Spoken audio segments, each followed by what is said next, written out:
Alright, who's ready to cause some chaos? This is the only super heavy mortar in the Ukrainian army, the M240, firing 240mm rounds.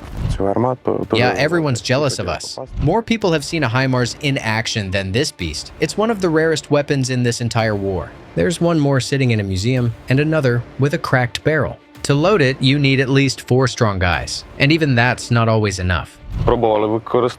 It's supposed to be loaded using these special tongs, but we don't use them. They're too awkward. Only 2 people can grab the tongs, the other 2 hold the tail section. A medical stretcher for evacuating the wounded actually works better. The prep before firing? Legendary. Everything is done by hand. If your company's planning a team building event, forget paintball. This is it. It loads from the bottom, and the first time, we used a super long cord just to stay as far away as possible. Nobody knew what this thing would do. Then this nearly 5-meter long tube, big enough to hide a skinny soldier inside, gets hoisted into firing position. Ready, fire. The recoil, it hits the ground 9 times harder than an Abrams tank firing. It's insanely loud. Even the logs in our underground bunker jump when it goes off. And that's just the launch. When the round lands, it's not an explosion, it's a small apocalypse. The first shot, we were in shock. No wonder the Americans nicknamed it God's Hammer. When that mortar lands, everything within 50 meters just vanishes. It performs beautifully. You honestly have to feel it to believe it. We believe it. But who came up with this war monster? Welcome to the world of steampunk-style warfare, where black powder rules and every dial is mechanical. The M240 is considered the most powerful towed mortar in the world. It was developed in the Soviet Union in the late 1940s, with production starting in 1951. Yeah, it's old, but it's awesome. It's so heavy and outdated that most people forgot it even existed. So when the M240 first fired, the Russians thought it was some brand new superweapon.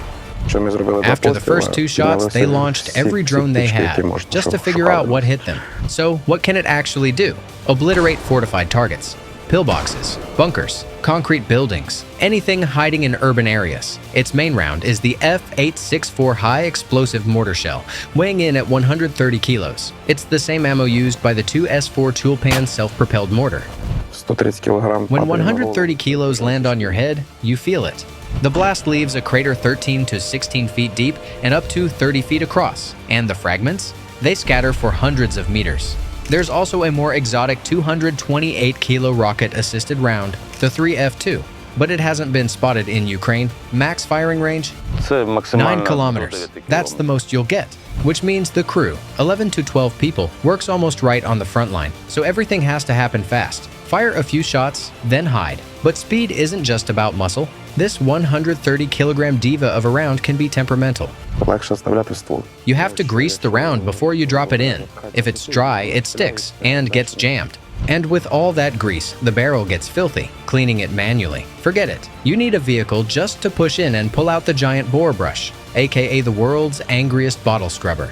Oh, and if you think this thing is huge, there's actually a bigger gun, 420 millimeters. But they made very few, and good luck finding one. Still, I'd love to see it someday. We're rooting for you, man. Smash that like button so more people see this video.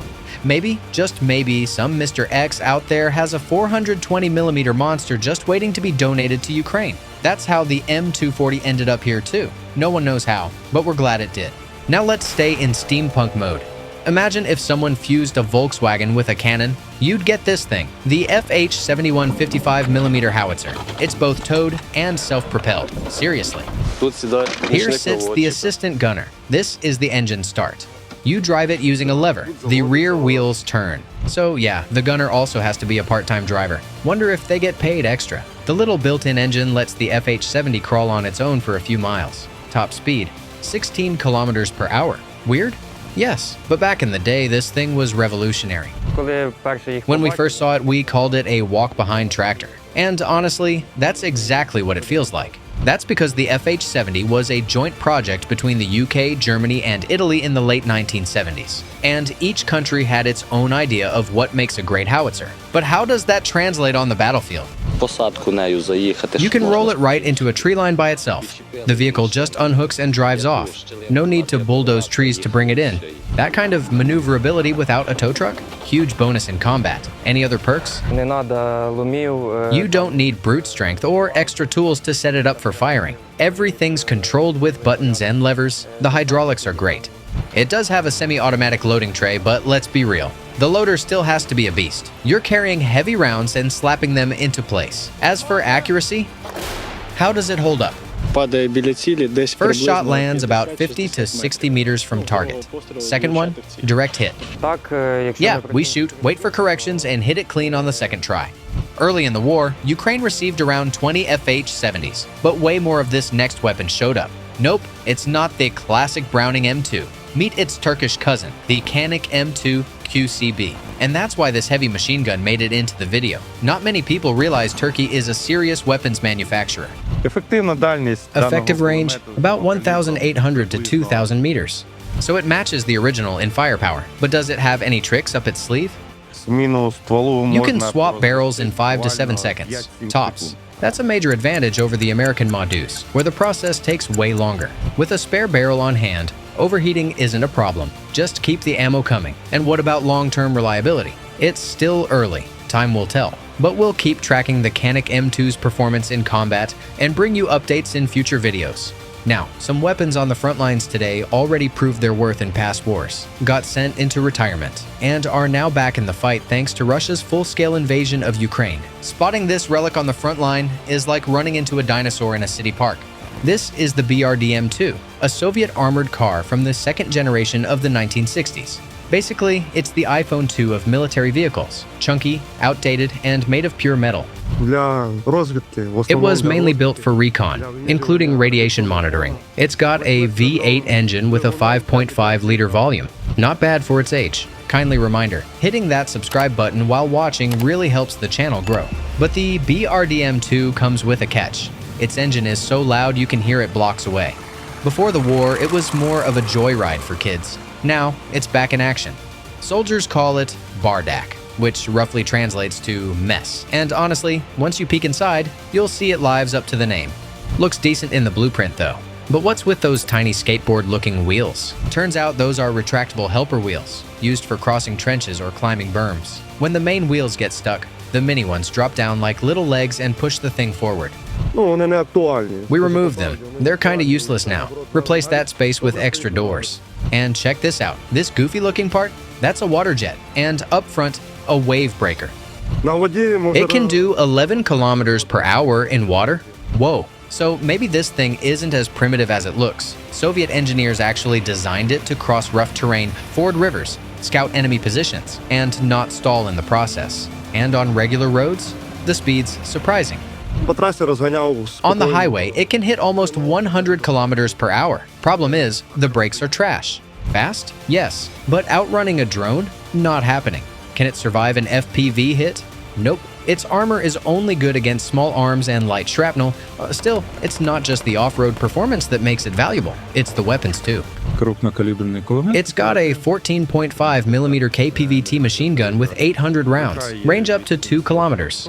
Plus a coaxial 7.62mm PKT. So, yeah, not just a toy but an angry little APC. And here's the proof. This brdm has kill marks for downed Shahed drones. Of course, comfort is a joke, just like with many Soviet machines. But some upgrades help. We've added front and rear cameras. The front one even has night vision. Okay, this ride's fine for land raids, but for real aquatic missions, you need something that actually floats. It can operate in shallow waters and land on unprepared shores without damage. Meet the Swedish armored boat CB90. It's 15.9 meters long and 3.8 meters wide, which means you can actually trailer it across land. A big win for Ukraine, where they've got tons of rivers, but they're parallel and don't connect. Pretty sure we haven't featured boats on this channel yet, but hey, first time for everything. CB stands for combat boat. And as for the Swedish name, maybe we shouldn't pronounce it unless you're ready to be emotionally damaged. But okay, brace yourself. Stridsbot Nitio. It's a multi-role boat that handles missions in basically any weather. No joke. The bow just dives right into the wave, almost fully submerged. Not a great day for the poor gunner up front. Feels like a roller coaster, except there's no seatbelt. During one storm, the bow gunner stayed in position for 11 hours straight. Yeah, it gets wet, cold, and lonely up there sometimes. Yup, that's a Browning M2 on the turret. But we've already got a full video on the Mod Deuce in Ukraine, so we'll skip the deep dive here. You can swap the gun out for a 40mm automatic grenade launcher or even a short-range anti-ship missile system, RBS-17SSM, which is a modified Hellfire missile. It also handles amphibious assaults, letting troops storm the beach via the front ramp, straight out of Hollywood. The boat fits up to 21 soldiers in the troop compartment. Basically, a military van with the speed of a Porsche on water. The CB90 tops out at 40 knots, or around 75 kilometers per hour. But what about stopping? Because when you're barreling toward a shoreline full of mines, you don't want to overshoot and beach yourself like a whale. Stopping from full speed takes about 20 meters. That's 1.5 boat lengths. Thanks to its water jet propulsion, this boat can brake hard, turn sharply at full speed, spin on a dime, and even drift. Cool stuff. And guess what? This isn't the only combat boat in Ukraine. So tell us in the comments, should we do a separate deep dive on fighting boats? Want more on Turkish weapons? Or maybe there's something specific you've been dying to see? Drop your pics. We choose our next videos based on your suggestions.